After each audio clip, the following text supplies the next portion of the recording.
I'm Alexandra Bennett, 32, and I never expected to be standing outside the law office where my grandmother Eleanor's will was being read, blocked by my own family. "You're ungrateful and don't deserve anything," my Uncle Thomas spat, his face flushed with vindictive satisfaction. "Eleanor specifically cut you out." As they turned away, smirking, my phone vibrated. A text from grandmother's personal lawyer, Jeffrey Hamilton. "Alex, meet me privately tomorrow." Your grandmother's actual wishes were quite different. My hands trembled. What truth had my family buried along with my grandmother? If you're watching this family drama unfold, I'd love to know where you're tuning in from. This story about betrayal, hidden wills, and family secrets took me on a journey I never expected. Before I share how my grandmother's lawyer changed everything, hit subscribe to follow more true family stories like mine. Trust me, the moment my family thought they'd won was just the beginning. My relationship with Grandma Eleanor was special from the beginning. While my parents Diana and Robert were consumed by the family real estate business, Eleanor became my refuge. Her historic Victorian home with its secret reading nooks and garden pathways was where I spent most weekends and summers growing up. She taught me to appreciate art, literature, and the simple joy of afternoon tea served in her prized bone china cups that had belonged to her mother. "Alexandra," she would say, her blue eyes twinkling, "wealth isn't measured by your bank account, but by how richly you live." Those words shaped me more than she could have known. The Bennett family had built substantial wealth over 3 generations. Eleanor inherited the historic family home from her parents, along with investments that had grown considerably under her careful management. Her art collection, featuring both family portraits and pieces from up-and-coming artists she'd supported, was worth millions. The family heirlooms, jewelry, silverware, antique furniture, each carried stories Eleanor loved to share with me. My cousin Stephanie, Uncle Thomas, and Aunt Patricia's daughter, never understood my connection with Eleanor. 3 years older than me, Stephanie resented every moment of attention Eleanor gave me. "She's just using you," Stephanie would mutter when we were teenagers. "You're her little project because you're so different from the rest of us." Different indeed. When I announced my decision to become an elementary school teacher rather than join the family business, the tension that had always simmered beneath the surface exploded. "You're throwing away generations of work," my father shouted during the family dinner where I'd made my announcement after graduating college. "We've built something for you to inherit, and you want to work for pennies teaching other people's children?" My mother's disappointment was quieter, but no less cutting. "Alexandra, be reasonable. The business can provide you security for life. Teaching is admirable, but it's not a Bennett profession." Uncle Thomas, always the most vocal about family legacy, couldn't contain his disgust. "This is what happens when you indulge a child's every whim, Eleanor," he said, glaring at my grandmother. "She thinks the world owes her the luxury of following her passion while the rest of us work to maintain what our ancestors built." Through it all, Eleanor sat quietly at the head of the table, her fingers laced together. When everyone had exhausted their arguments, she spoke softly but firmly. "Alexandra has found her calling, and I couldn't be prouder. Not everyone is meant for business, and there is honor in educating the next generation." She reached for my hand across the table. The true waste would be forcing her into a life that doesn't suit her gifts. The family Christmas dinner 5 years ago marked the last time we all pretended to be a unified family. As I helped Eleanor in the kitchen afterward, she confided, "They worry about the money, Alexandra. They always have. But you found something more valuable, purpose." I didn't fully understand what she meant until much later. As my teaching career progressed, I bought a small apartment 20 minutes from Eleanor's home and visited her several times a week. Meanwhile, my parents, uncle, aunt, and cousin maintained their distance, calling Eleanor on holidays and visiting perhaps once a month for obligatory family dinners where conversation remained superficial and tense. Everything changed when Eleanor fell ill last winter. The doctor's diagnosis was grim: aggressive pancreatic cancer with only months to live.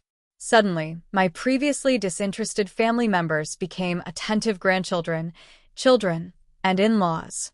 Uncle Thomas began stopping by daily, often when I was teaching. Aunt Patricia volunteered to organize Eleanor's paperwork. My parents called more frequently than they had in years, and Stephanie began bringing her fiancé Hunter to introduce to her beloved grandmother. Despite my teaching schedule, I visited Eleanor every day, usually in the evenings when she was often tired from the parade of family members who'd come earlier. One evening, about 2 weeks before she passed, she beckoned me closer to her bed. "Alexandra," she whispered, her voice barely audible, "check behind the painting in my study." The small landscape of the lake house. When I tried to ask what she meant, she just squeezed my hand and drifted to sleep. I meant to look the next day, but Eleanor had a bad turn during the night. The next 2 weeks became a blur of hospice nurses, medication schedules, and family members coming and going. I never got the chance to check behind the painting, and Eleanor never mentioned it again. In her final days, she was rarely lucid enough for private conversation. After Eleanor passed, I was systematically excluded from the funeral planning. "We've got it handled," my mother said dismissively when I offered to help write the obituary. "Focus on your students, Alexandra." The funeral itself was an elaborate affair that felt nothing like the warm, authentic woman I knew. Uncle Thomas delivered a eulogy that portrayed Eleanor as primarily proud of the family business and legacy, barely mentioning her passionate support of education and the arts. When I tried to add a few personal memories during the reception, Stephanie loudly interrupted to share anecdotes about shopping trips with Grandma that I knew had never happened. It was Aunt Patricia who first mentioned the will. "Eleanor made some changes near the end," she said, her voice dripping with false sympathy. She was disappointed by certain choices. Her eyes fixed meaningfully on me. Over the next week, the whispers grew. My mother called to prepare me. "Alexandra, I don't want you to be shocked tomorrow at the reading. Your grandmother. Well, she came to feel that your career choice showed a certain ingratitude for the family legacy. The will reflects that." I couldn't believe what I was hearing. "Mom, that's not possible. Grandma always supported my teaching." "People change their minds, especially when facing their own mortality," she replied smoothly. "I just don't want you to make a scene when you hear the terms." That night, I barely slept, trying to reconcile the grandmother I knew with this bizarre narrative my family was constructing.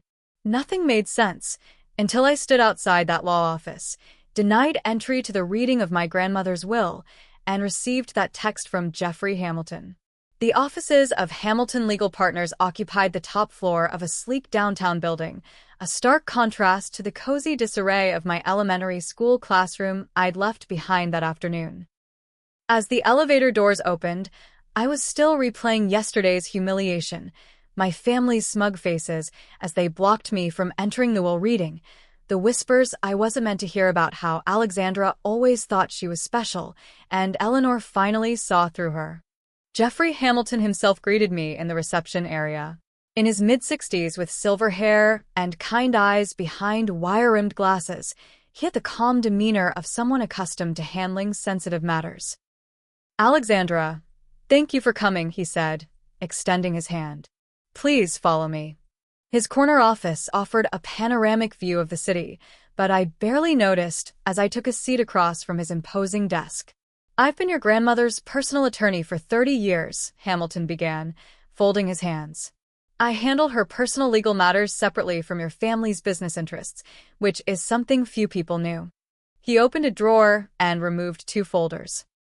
"What your family attended yesterday was the reading of what Eleanor called her official will, the document they expected."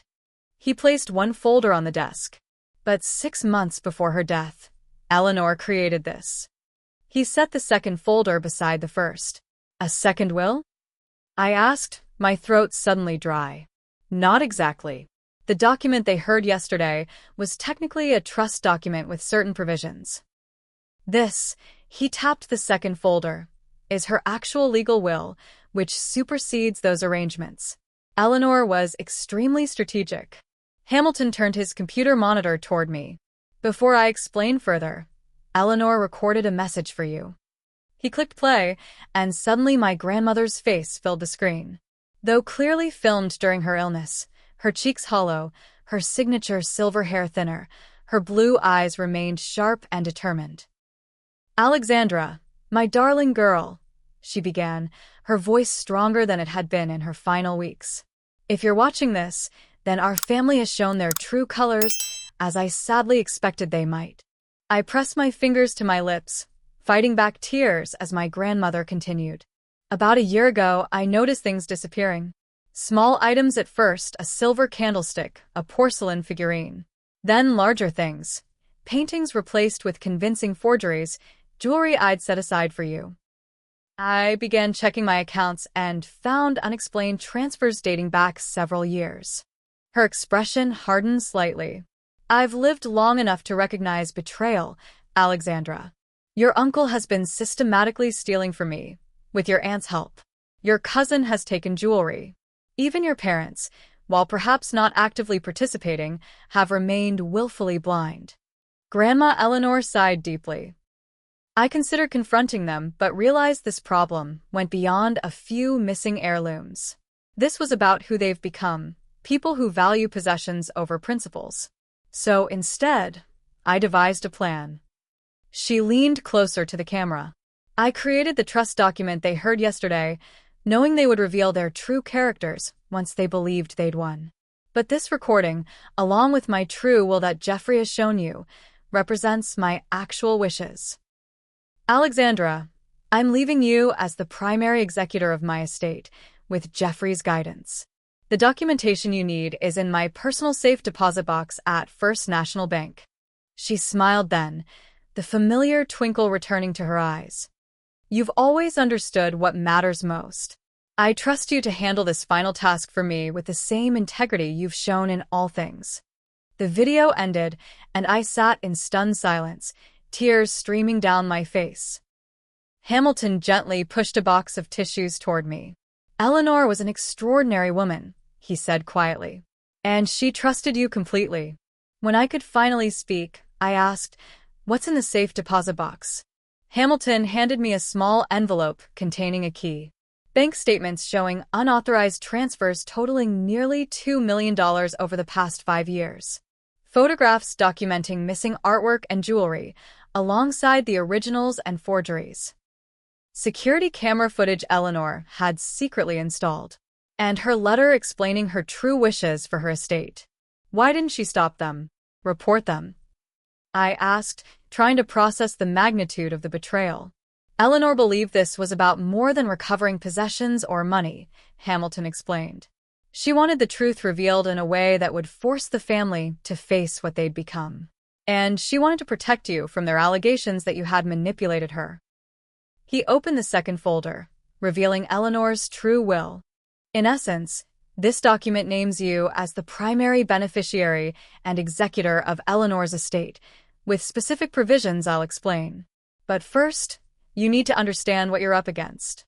For the next hour, Hamilton methodically outlined what had happened at yesterday's reading. How the trust document allocated Eleanor's home to Thomas, her investments split between my parents and Aunt Patricia, her art collection divided among all of them, with only a small cash bequest to me that was portrayed as more than generous considering her choices. They believe they've won, Hamilton said, which gives us the advantage of surprise. But challenging the trust will require substantial evidence and an appetite for conflict. Your family will not surrender what they believe is theirs without a fight. I thought of my grandmother's face in the video, the determination in her eyes, the faith she had placed in me. What do I need to do first? Visit the safe deposit box. Review the evidence. Then we'll discuss legal options, Hamilton said. I promised Eleanor I would support you through this process, and my firm will handle your case personally. As I stood to leave, clutching the safe deposit key, Hamilton added, Alexandra, there's something else you should know. In our private conversations, Eleanor spoke of you with such pride. She said your choice to teach showed you understood what the rest of the family had forgotten, that true wealth comes from what you give, not what you keep. For the first time since receiving the text from Hamilton, I felt something beyond shock and grief. A steely resolve took its place. Thank you, Mr. Hamilton. I won't let her down. As I rode the elevator down to the lobby, I realized my grandmother had given me one final lesson about justice, truth, and standing firm against those who would substitute greed for love. The family who thought they'd excluded me from my inheritance had no idea what was coming. The following Saturday morning, I used my spare key to enter Eleanor's house, my house now, according to her true will, though my family didn't yet know that. The silence felt heavy as I moved through rooms, now stripped of their warmth by my grandmother's absence. Family photographs still lined the hallway, images of false unity that now seemed like cruel jokes. I made my way to Eleanor's study, a book-lined sanctuary where we'd spent countless hours discussing literature, art, and life. The painting she'd mentioned in her final days hung beside her desk, a small landscape of the family lake house painted by a local artist. With trembling fingers, I carefully removed it from the wall, revealing a small wall safe I'd never known existed. The combination took 3 attempts. Eleanor's birthday didn't work, nor did mine. Finally, I tried the date she'd opened her first school library donation fund, and the safe clicked open. Inside lay a leather-bound journal, its pages filled with my grandmother's elegant handwriting. The first entry was dated nearly 5 years ago, November 3rd. Thomas visited today, unusually interested in my collection of first editions. After he left, I noticed my signed Hemingway is missing. When confronted by phone, he claimed I must be confused and suggested I have Alexandra check when she visits. The accusation in his tone was unmistakable. Asterisk entry after entry documented small thefts, gaslighting attempts, and manipulations. Eleanor had meticulously noted dates, items, and approximate values, along with photographs comparing originals to forgeries that had been substituted. The most disturbing entries detailed conversations she'd overheard. March 15th. Overheard Patricia telling Stephanie they need to work faster before I decide to donate everything to Alexandra's school projects. They didn't realize I was in the garden room. Patricia has taken the diamond earrings I'd set aside for Alexandra's 35th birthday, along with my mother's pearl necklace. Asterisk, the journal also contained plastic sleeves with USB drives labeled by date, which I set aside to review later. Behind the journal was a manila envelope containing original property deeds, insurance documents for art pieces, and jewelry appraisals.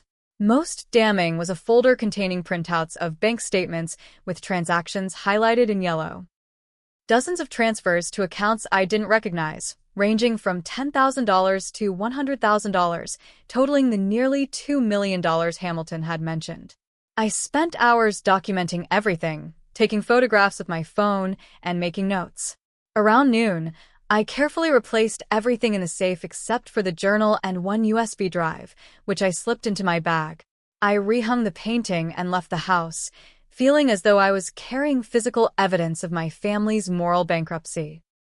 The safe deposit box at First National Bank contained exactly what Hamilton had described: more financial records, a formal letter from Eleanor explaining her wishes, and a separate envelope containing the names and contact information for experts who could authenticate her claims: an art appraiser specializing in forgery detection, a forensic accountant, and a private investigator who had apparently already been retained.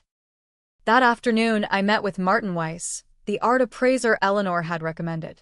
A bespectacled man with paint-stained fingers, he reviewed the photographs I'd taken of suspected forgeries still hanging in Eleanor's home. These are good forgeries, but forgeries nonetheless, he confirmed, pointing to subtle differences in brushwork and aging. With your permission, I'd like to examine them in person. The originals, based on these insurance photos, would be worth considerably more. Perhaps 3 times what these copies would fetch. The following days blurred together as I built my case. The forensic accountant confirmed that the suspicious transfers had been routed through shell companies that all led back to a holding company where Uncle Thomas was listed as the primary director. The private investigator, a no-nonsense woman named Rachel Sullivan, provided surveillance photos showing Aunt Patricia leaving high-end auction houses on dates that corresponded with missing items from Eleanor's collection. Most shocking was the content of the USB drive I'd taken from the safe. Eleanor had installed discreet security cameras throughout her home during the last year of her life. The footage showed my uncle methodically examining art pieces when he thought he was alone, my aunt slipping small objects into her purse during helpful visits to organize paperwork, and even my cousin Stephanie trying on Eleanor's jewelry and pocketing pieces while ostensibly helping to catalog items for insurance purposes. One clip showed my parents in Eleanor's study, my father discovering bank statements Eleanor had deliberately left visible. "Diana, look at this," he said to my mother, pointing to a highlighted transfer. "Thomas is getting careless." My mother glanced at the statement and shrugged. "It's not our concern, as long as Eleanor doesn't notice, and we get our share in the end." But if Alexandra is too busy with her precious students to pay attention to finances, my mother interrupted. "Besides, Thomas has promised us the lake property when all this is settled."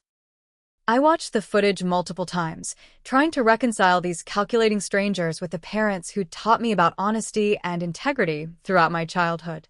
The cognitive dissonance was overwhelming. After 2 weeks of investigation, I met with Hamilton to review what we'd gathered. His office table was covered with documents, photographs, and reports.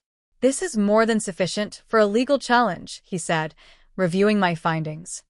"But I must warn you, Alexandra. Taking this to court means public exposure of your family's actions. There may be criminal implications for your uncle, at minimum. Are you prepared for that?" I thought about the Eleanor I knew, her unwavering integrity, her belief in justice, and her faith in me. Then I thought about my family's smug faces as they blocked me from the will reading, convinced they'd successfully written me out of my grandmother's legacy. "I'm not doing this for revenge," I said finally. "I'm doing it because it's what Eleanor wanted, for the truth to come out, and for her real wishes to be honored." Hamilton nodded, understanding in his eyes. "Then we'll proceed. I suggest one preliminary step, a meeting with your family.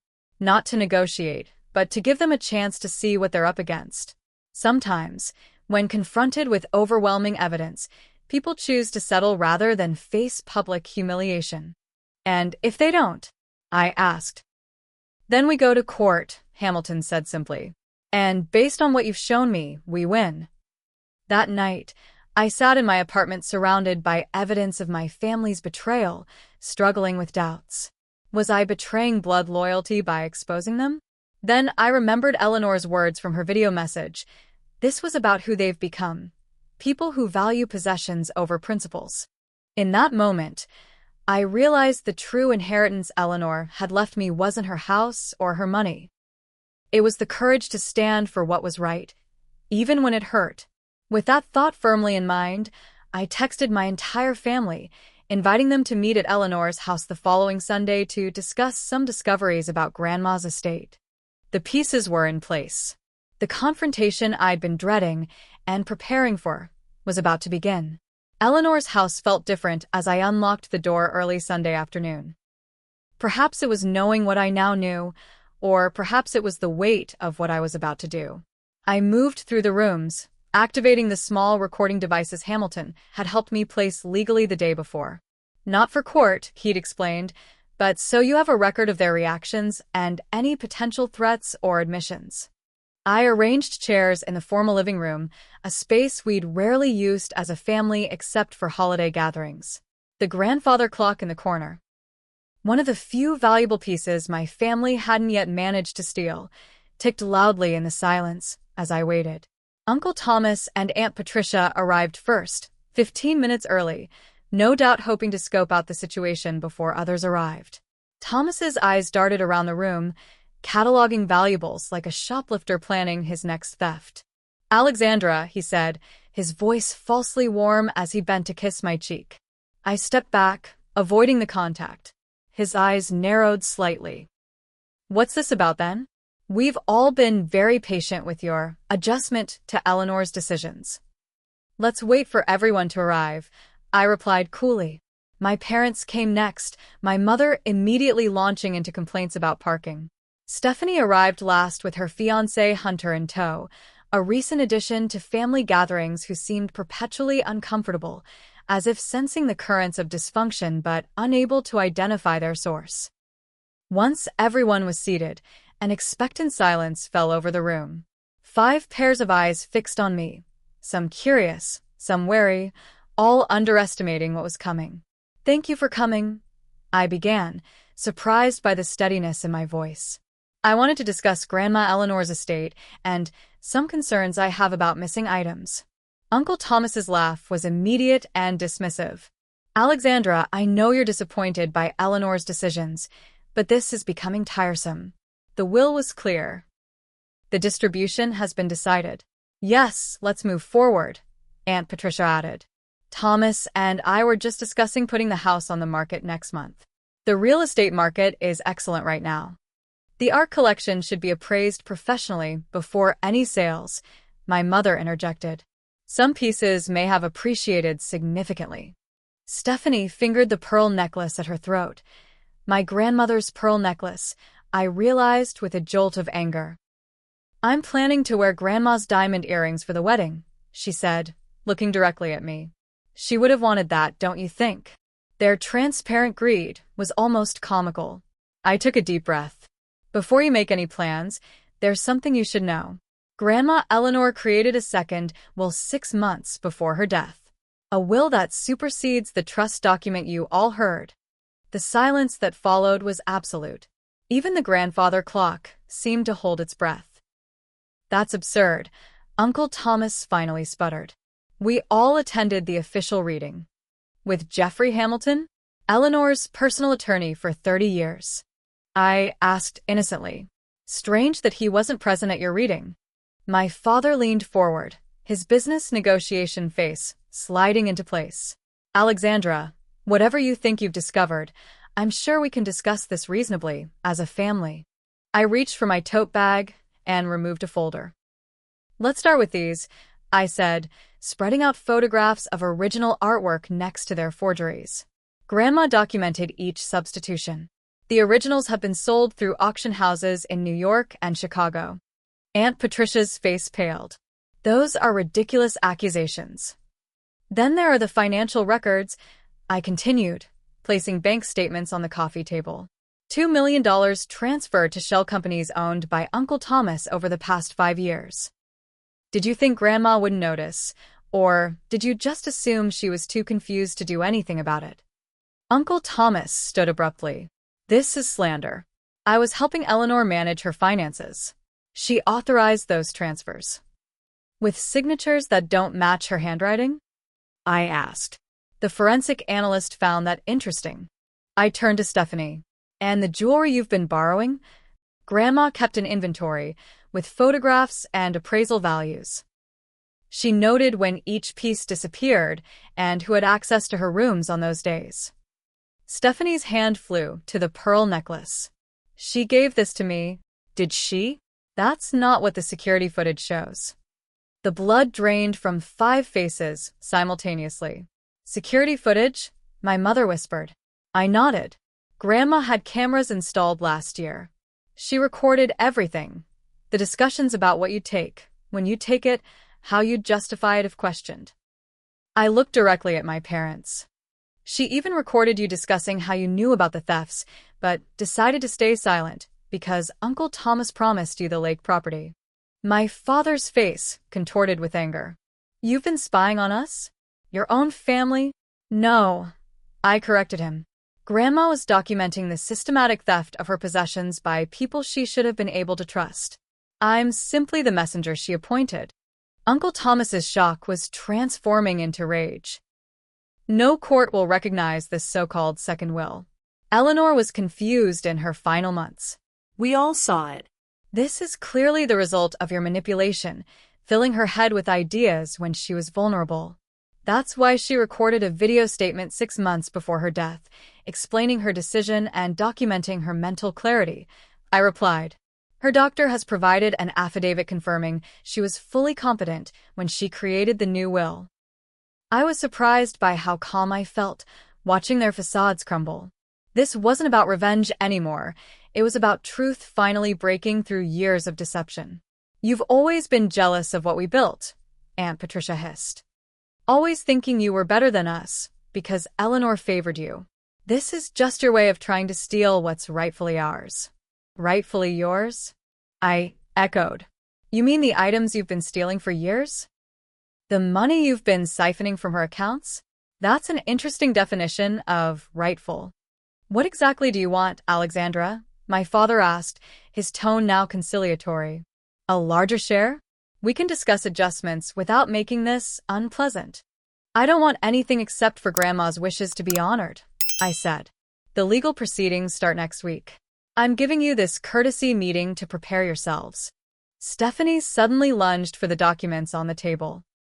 This is ridiculous. You can't just… Hunter caught her arm, looking horrified. Steph, don't. This isn't helping. Uncle Thomas's face had turned an alarming shade of purple.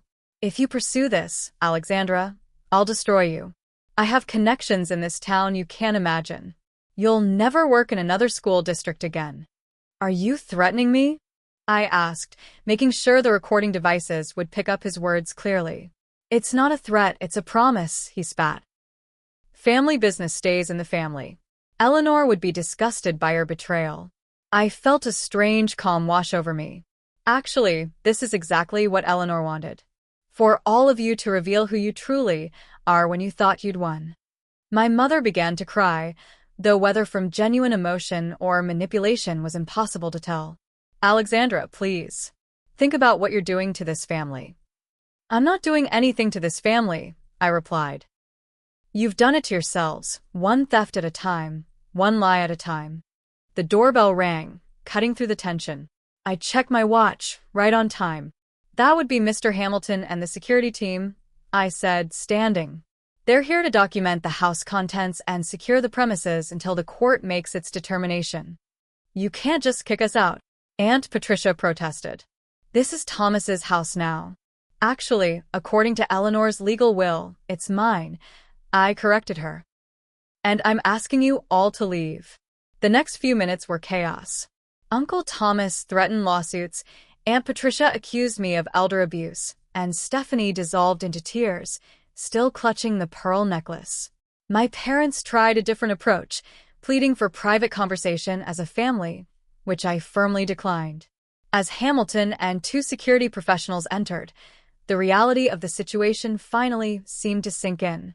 This wasn't going away. This wasn't a negotiation. This was the consequence of years of deception finally coming due. You have 24 hours to return any items taken from this house, Hamilton informed them with professional detachment.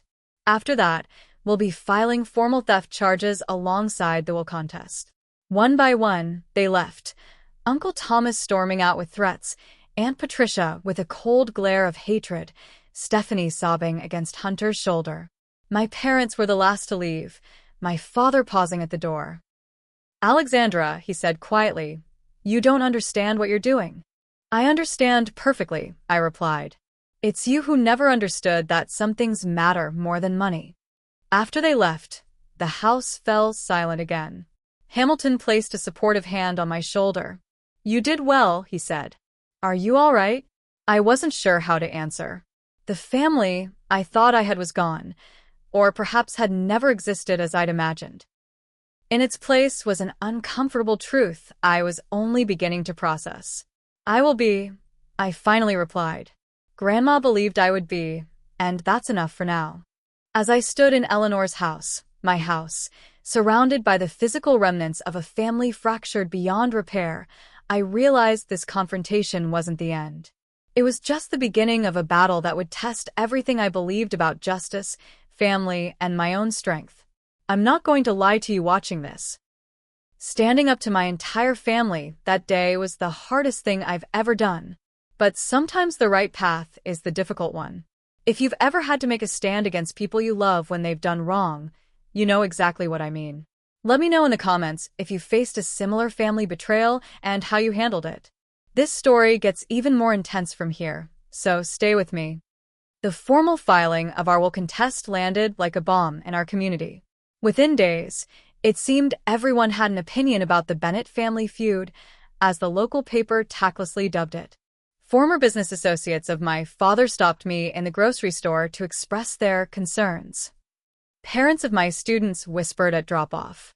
Anonymous messages appeared on my social media, some supportive, others accusing me of being a greedy, ungrateful daughter. Through it all, I kept teaching my third graders, finding solace in their uncomplicated enthusiasm for learning.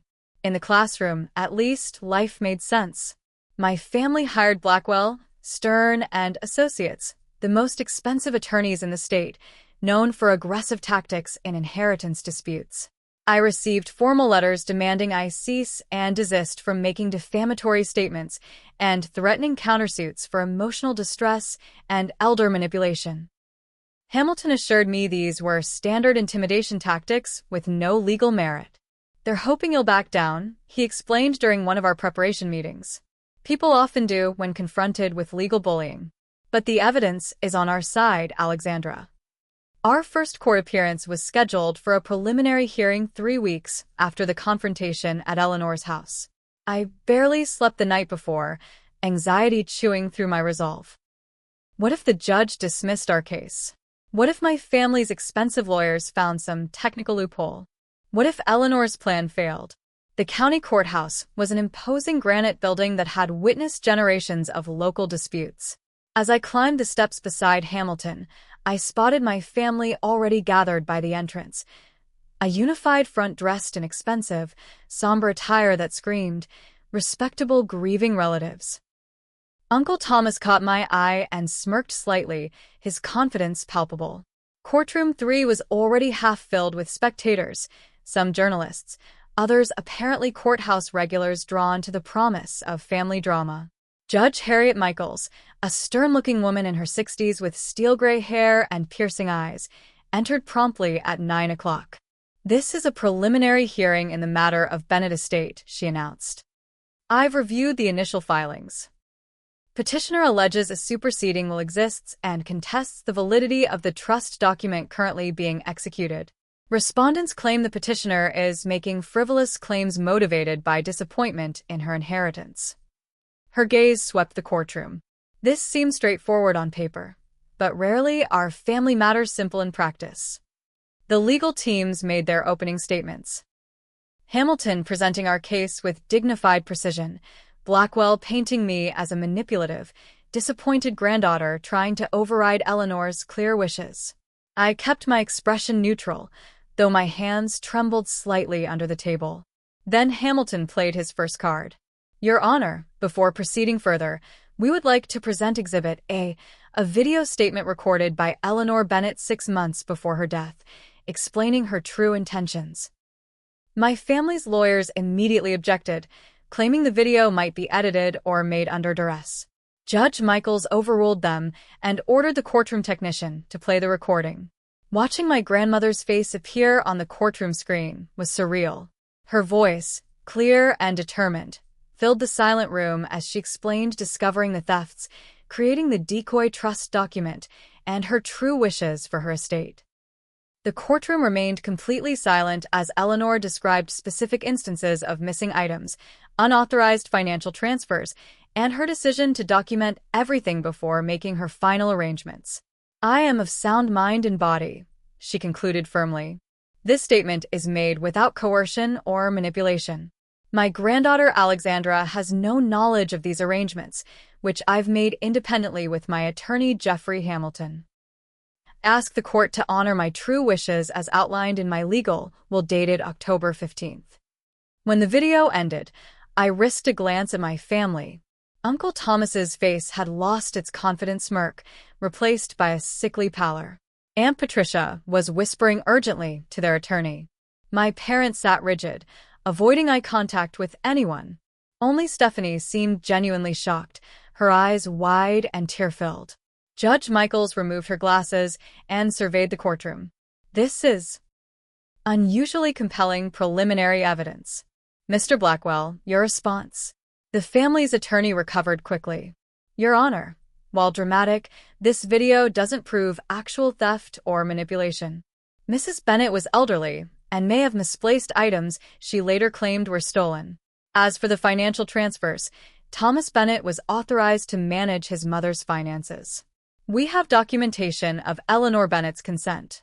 "Forged consent," Hamilton interjected.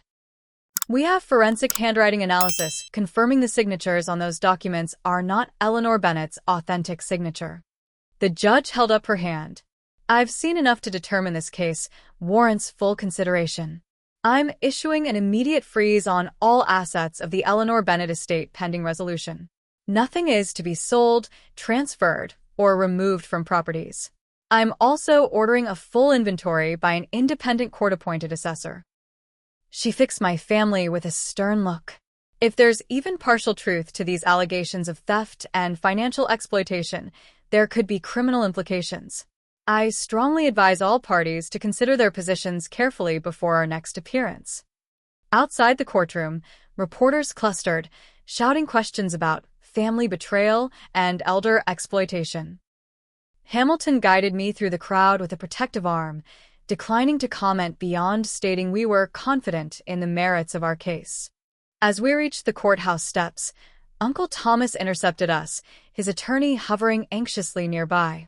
"This isn't over, Alexandra," he hissed, low enough that only Hamilton and I could hear. "You think you can humiliate our family with these accusations?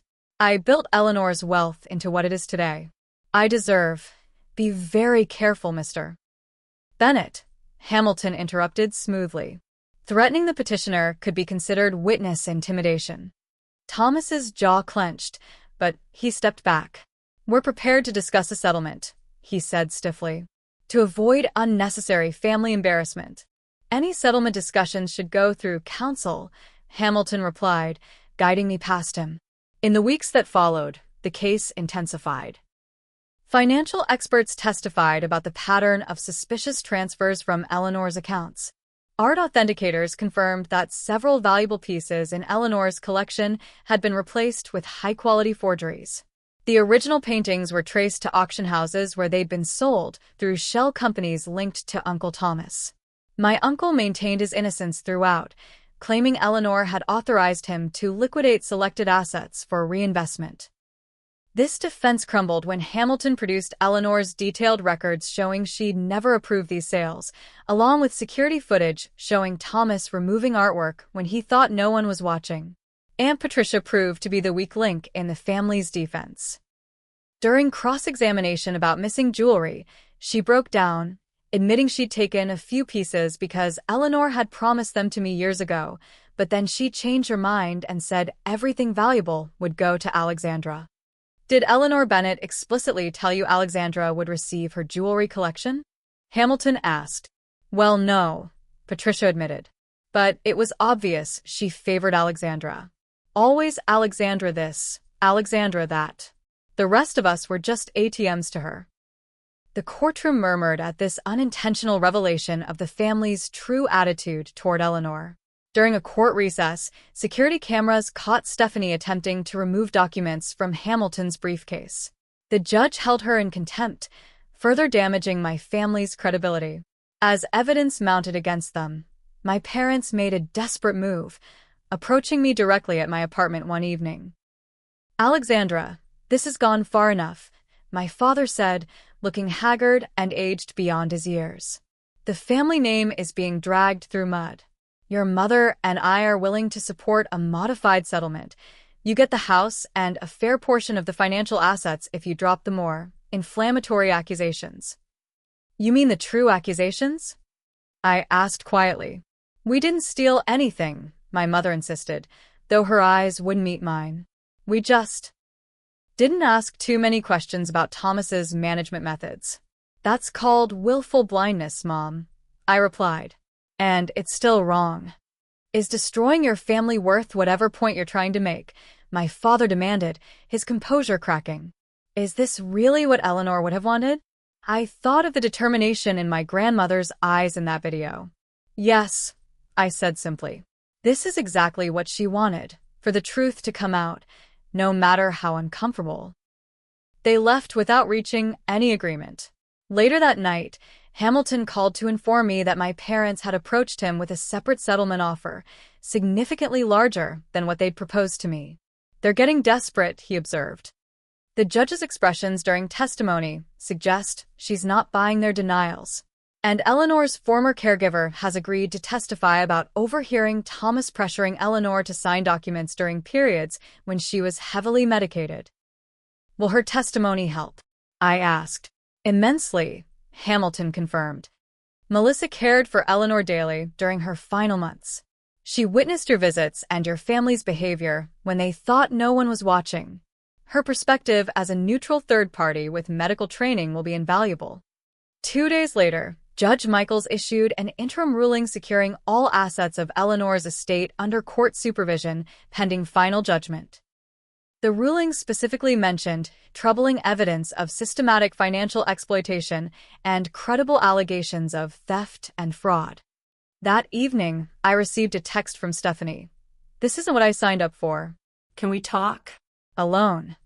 I stared at my phone, wondering if it was a trap or a genuine olive branch. After consulting Hamilton, I agreed to meet Stephanie at a public coffee shop the following afternoon, with the understanding that nothing we discussed would be considered legally binding without attorneys present. As the legal battle intensified, I found myself oddly detached from the house, the money, and the possessions that had seemed so important to my family. What mattered most was honoring Eleanor's final wishes and exposing the truth she'd worked so meticulously to document.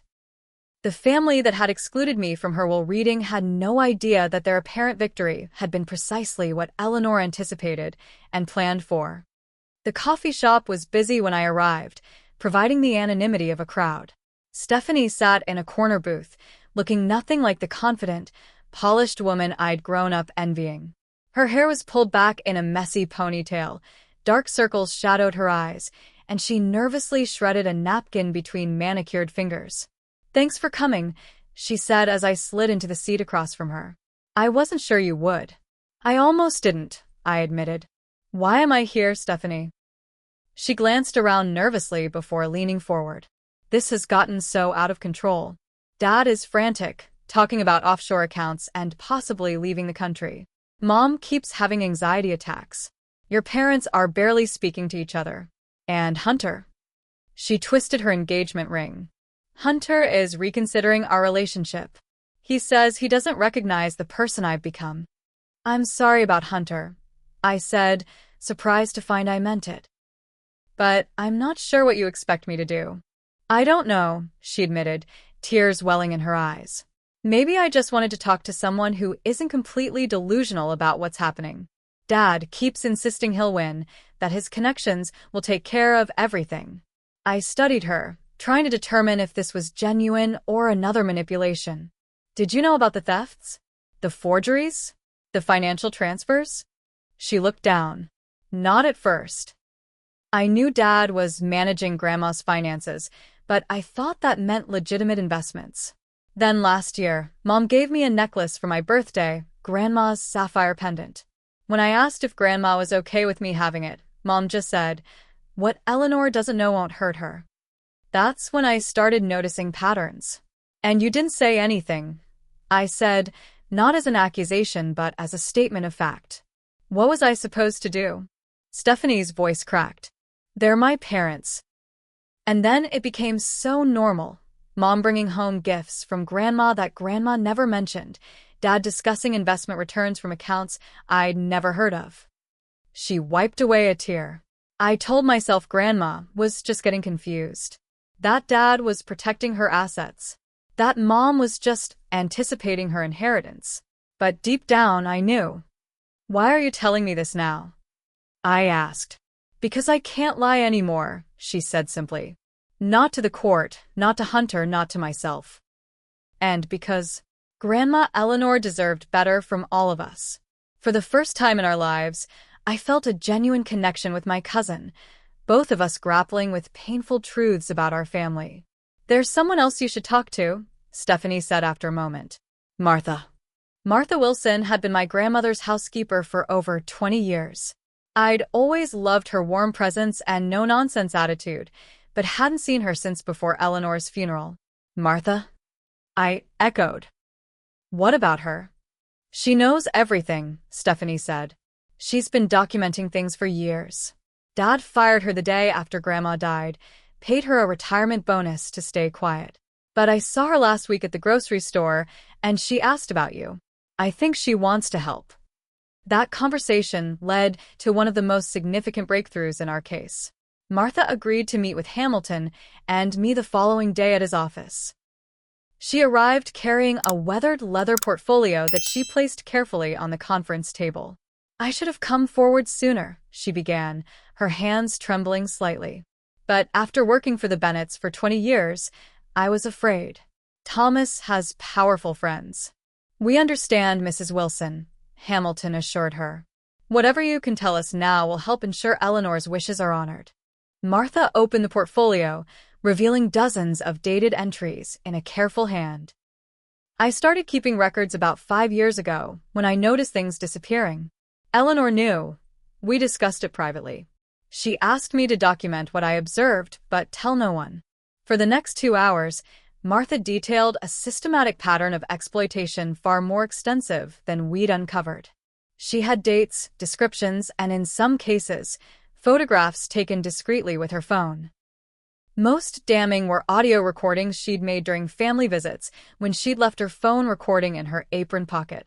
In one recording, Uncle Thomas and Aunt Patricia could be clearly heard discussing which paintings to relocate next. "The Monet reproduction is finally ready," Thomas said. "We'll make the switch next week when Alexandra is at that teacher's conference." Another recording captured my parents discussing Eleanor's medication schedule. "Between 4 and 6 is best," my mother explained to my father. "That's when the pain medication makes her most agreeable. She'll sign anything then without reading it carefully." Martha's evidence was a gold mine for our case. Hamilton immediately began preparing to introduce it at our next court date, working with Martha to organize her documentation chronologically. "This corroborates everything Eleanor documented," he told me. "Coming from a long-time employee with no stake in the inheritance, it's extraordinarily powerful testimony." Martha wasn't our only unexpected ally. Dr. Lillian Chen, Eleanor's physician for the past decade, provided a sworn affidavit confirming that despite her physical decline, Eleanor had remained mentally sharp until her final days. Mrs. Bennett specifically discussed her concerns about family members attempting to question her competence, Dr. Chen wrote. At her request, I performed cognitive assessments monthly during her final year. She scored within the high-functioning range at every evaluation, including one conducted the week before she created her final will. The case took another dramatic turn when an anonymous tip led investigators to a storage facility rented under Uncle Thomas's company name. Inside were several original artworks from Eleanor's collection, carefully packed and apparently awaiting transport. As pressure mounted, cracks in the family's united front widened into chasms. Court transcripts revealed the increasing desperation in their testimony. Uncle Thomas, confronted with Martha's recordings, "She's obviously doctored those recordings. That's not even my voice." Aunt Patricia, when presented with photographs of her wearing jewelry she denied taking, "Eleanor gave me those pieces verbally. Just because there's no documentation doesn't mean it didn't happen." My mother, faced with evidence of her complicity, we were trying to protect Eleanor from Alexandra's influence. She'd always been susceptible to Alexandra's manipulation. Most revealing was when my family members began turning on each other under pressure. Thomas was the mastermind, Aunt Patricia blurted during cross-examination. He said Eleanor would notice a few missing pieces. Then it became dozens of pieces, then bank transfers. It snowballed. Patricia was the one who took jewelry every time she visited, Uncle Thomas countered in his testimony. She couldn't control herself. I was just trying to manage the situation.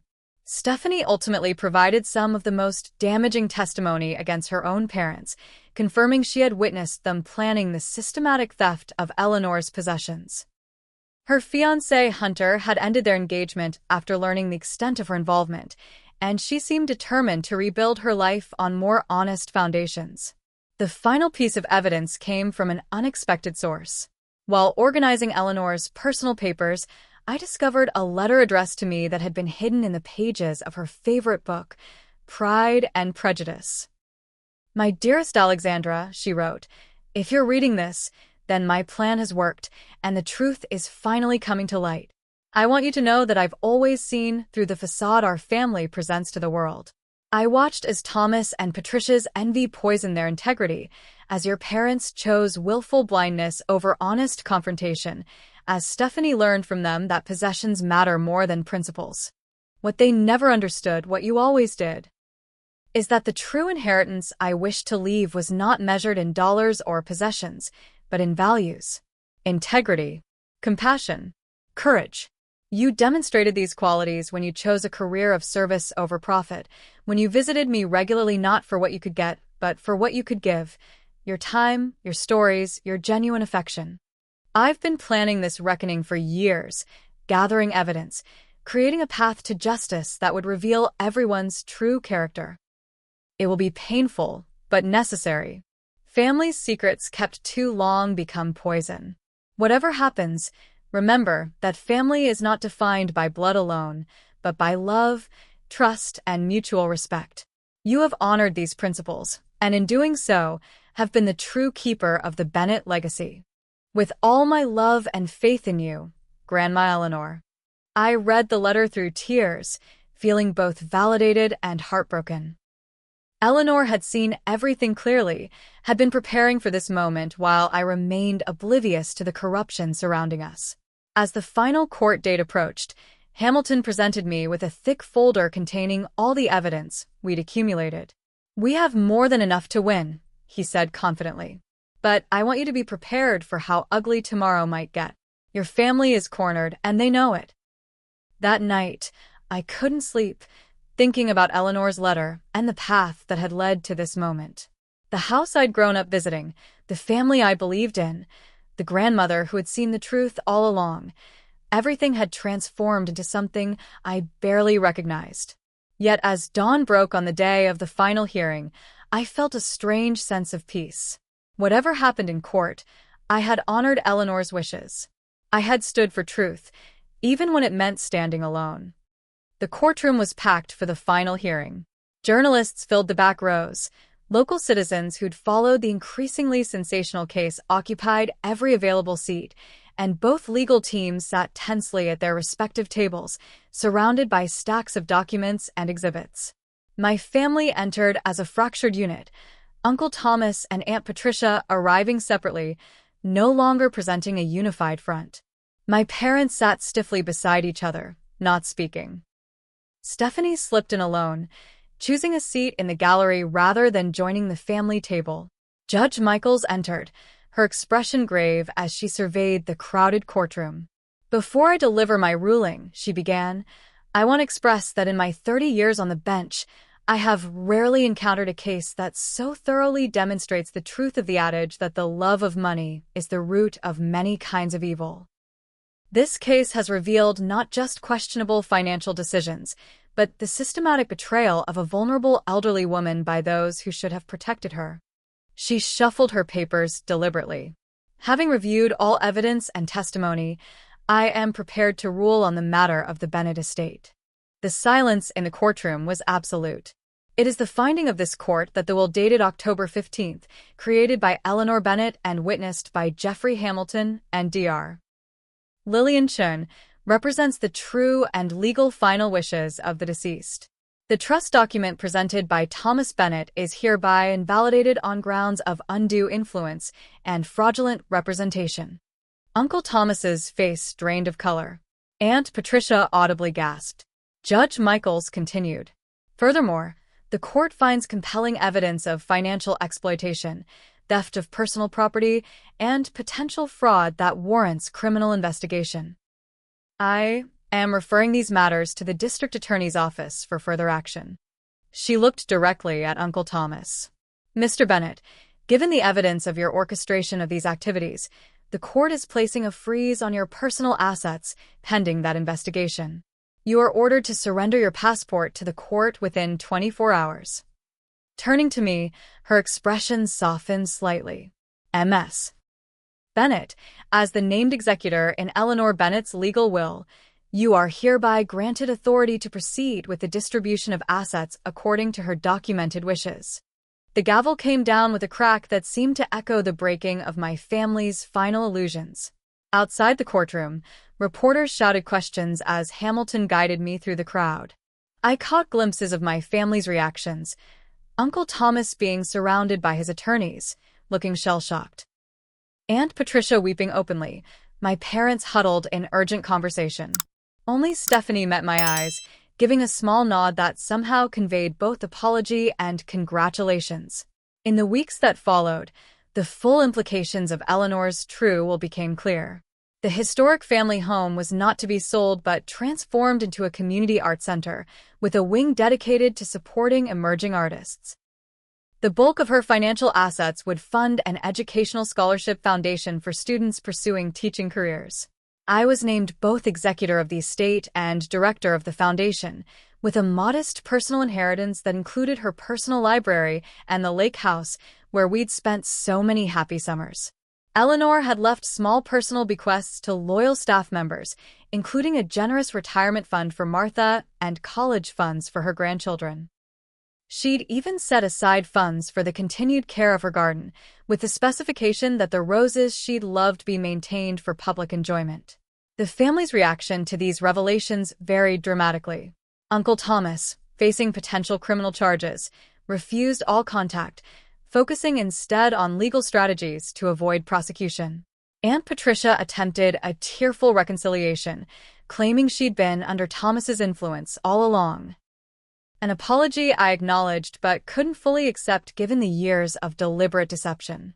My parents oscillated between anger and remorse, unable to decide whether to blame me for exposing the family's secrets or themselves for participating in them. Our conversations remained strained and infrequent, limited to necessary discussions about the legal aftermath. Most surprising was Stephanie's transformation. Following her broken engagement and the public exposure of her family's actions, she seemed determined to rebuild her life on more honest foundations. She volunteered at the newly established art center, using her design background to help create exhibition spaces. While we weren't friends, we developed a cautious working relationship built on mutual respect for Eleanor's legacy. 6 months after the court ruling, the Eleanor Bennett Arts Center opened to the public. Standing at the entrance as community members explored the galleries, gardens, and performance spaces, I felt a bittersweet pride. This was what Eleanor had envisioned, her home filled with creativity, learning, and authentic appreciation for beauty. The Scholarship Foundation launched simultaneously, awarding its first grants to 10 aspiring teachers committed to working in underserved communities. Reading their application essays, I recognized the values Eleanor had cherished: dedication, compassion, and a genuine desire to make a difference. As the center flourished, I continued teaching, finding balance between my classroom responsibilities and overseeing Eleanor's legacy. The legal aftermath continued, Uncle Thomas eventually accepting a plea deal to avoid jail time, financial restitution being arranged for the stolen artwork and funds, but these developments felt increasingly distant from the positive work being accomplished in Eleanor's name. 1 year after the court decision, I discovered one final gift from my grandmother. While rearranging books in what had been her study at the art center, I found a hidden compartment containing a small wooden box. Inside was a silver key and a note in Eleanor's handwriting. For Alexandra, sometimes the most valuable treasures aren't what people think they are.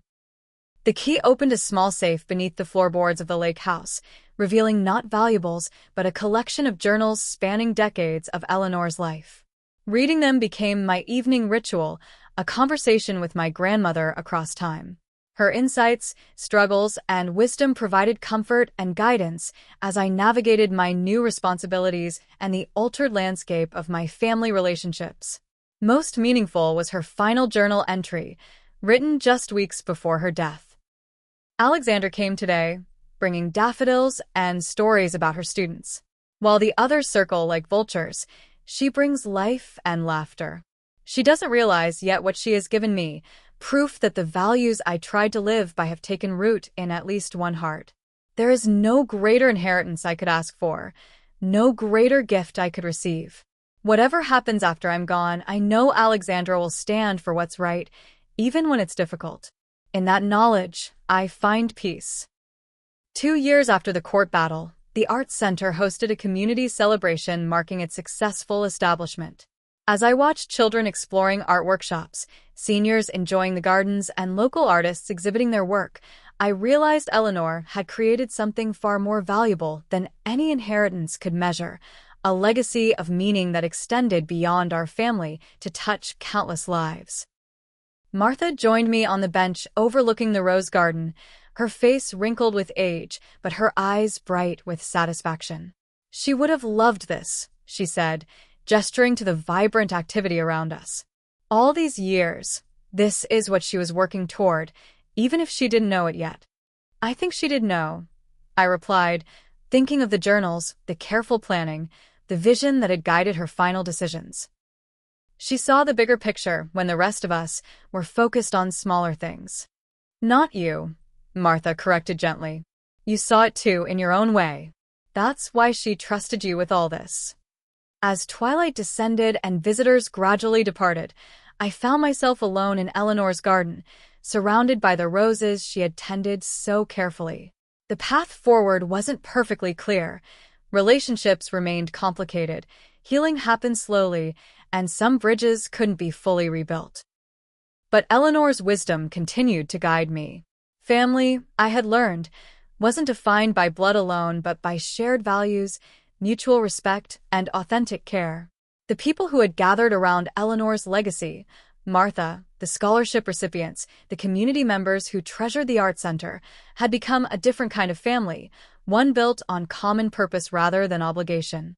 As stars appeared overhead, I made a silent promise to my grandmother to continue honoring her true legacy. Not the houses, money, or possessions my family had fought over, but the principles she had lived by and entrusted to me. In that moment, I felt her presence as clearly as if she sat beside me on the garden bench, her hand covering mine in quiet approval. The greatest inheritance, I realized, wasn't what was written in either will. It was the courage to stand for truth, the wisdom to value what truly matters, and the freedom to create a life of authentic purpose. That was Eleanor's final gift, and one I would treasure always. I still visit my grandmother's garden every week, finding peace among the roses she loved. This journey taught me that sometimes family karma comes with hard lessons, but also beautiful new beginnings. If my story resonated with you, I'd love to hear about your own experiences with family justice or difficult inheritances in the comments below. And if you found value in this family story, please subscribe for more authentic experiences, hit the like button to help others find it, and share with someone who might need to hear that standing up for what's right is always worth it, even when it's difficult. Thank you for being part of this journey with me, and remember, our true legacy isn't what we leave behind, but the values we pass forward.